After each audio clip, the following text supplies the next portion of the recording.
I pressed send. My promotion party is this Saturday. Hope you'll come. Silence. Then my sister replied, "We're busy, don't wait." A minute later, my mother chimed in, "You only think about yourself." I stared at the glowing screen. Not shock, not pain, just confirmation of what I already knew. They had cut themselves out of my life long before I stopped inviting them. This was just the final stitch. When I was younger, I would have begged, pleaded for their attention, their approval. I remember bringing home good grades while my sister, drunk at 16, was carried into the house like a wounded hero.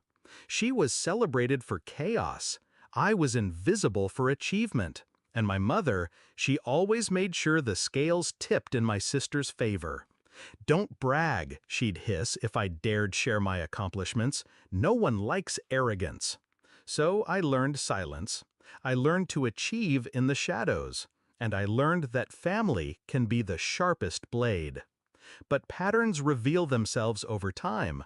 Every milestone in my life, ignored. My graduation, they claimed food poisoning.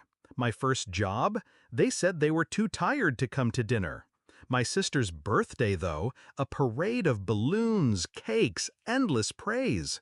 And the worst part, they didn't even hide their contempt. Once, I overheard my mother whisper on the phone, "Don't worry about her. She'll never make it far. She's just average." Average. That word never left me. It didn't break me, it forged me. So when the promotion came, I didn't tell them right away. I built something instead.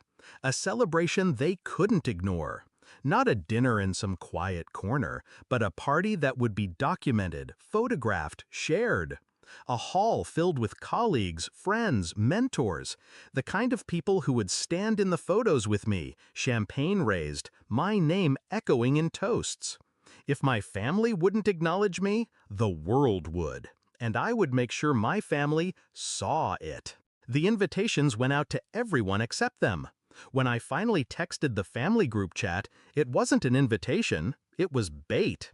I already knew what they'd say. I counted on it. Their dismissal was predictable, mechanical. They didn't disappoint. Saturday arrived. The room shimmered with gold and glass. Laughter bounced off the walls. My name was printed on banners, etched into the cake, whispered in congratulations. Cameras flashed. Phones captured every smile, every speech, every embrace.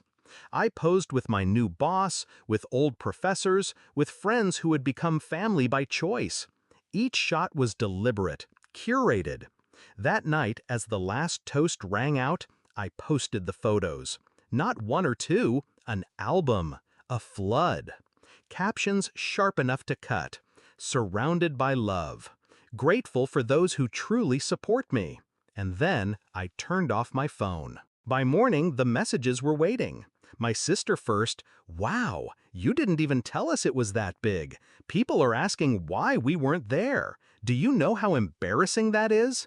Then my mother, "Why would you post those things? You're trying to make us look bad." Finally, "Delete them right now." I didn't.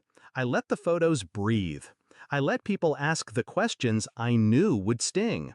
Where was your family? The silence that followed wasn't mine to explain. It was theirs. Here's the thing about revenge. It doesn't always need fire or destruction. Sometimes it's colder, quieter. My family thrived on diminishing me, on convincing me I was small, invisible, forgettable. So I gave them the one thing they couldn't stand: visibility. Proof of my success. Proof of the love I'd built outside of them. Proof that I was never average. They wanted me to need them. Instead, I made them irrelevant. Now, every time they see those photos, circulating, tagged, celebrated, they're reminded of the truth. That the world showed up for me when they wouldn't. That their absence is louder than their presence ever was. And I finally feel free. Because the best revenge wasn't their downfall, it was showing them I rose without them. Final thought. I didn't block them. I didn't delete the chat. I leave it open so every win I share drips into their feed like poison. They taught me silence. I taught them regret. And that's a language they can never unlearn.